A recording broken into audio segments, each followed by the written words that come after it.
ginanap na SUNA, matapos nga po nito sabihin sa harap mismo ng mga kongresista at Senado, yung kanyang panawagan na mahiya naman.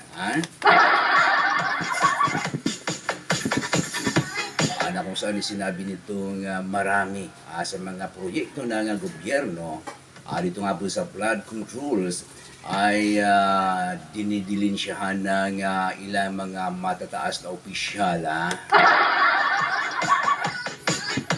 Kaya't palakpakan yung mga mambabatas. Pero ika nga abay parang bumabalik sila yung tinatamaan. At syempre para hindi masyadong guilty abay pumalakpak na lamang.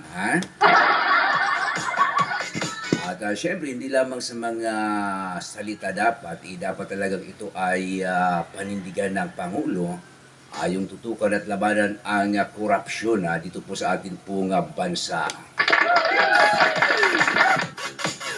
Abay masyado namihasa yung mga opisyal ng ating gobyerno, yung iba dyan na talagang sa laki ng binitawang pondo ng nakarang administrasyong Duterte, abay daang-daang bilyon po ito mga istoryanan kada taon.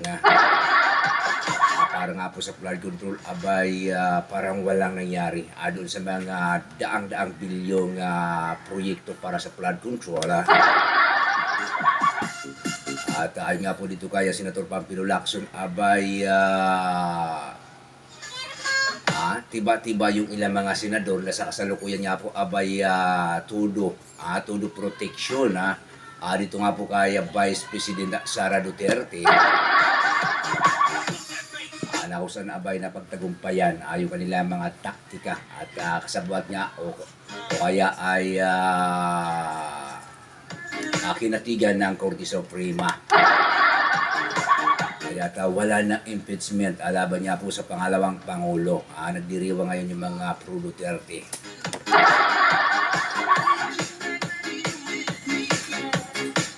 Na kung saan yung nakapagtataka dito mga istoryanan, abay mayor niya ng Senado, 18 po dito, abay pro-Duterte. Pero yung nakapagtataka dito, abay takot na takot itong mga pro-Duterte senators at itong si Vice President Sara Duterte na matuloy ang impeachment.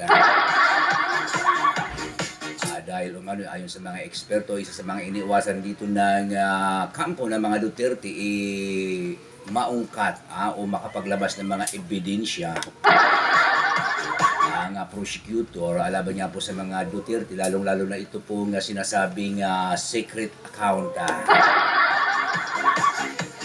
na kung saan nga abay naambunan ito mga nasabi ng senator.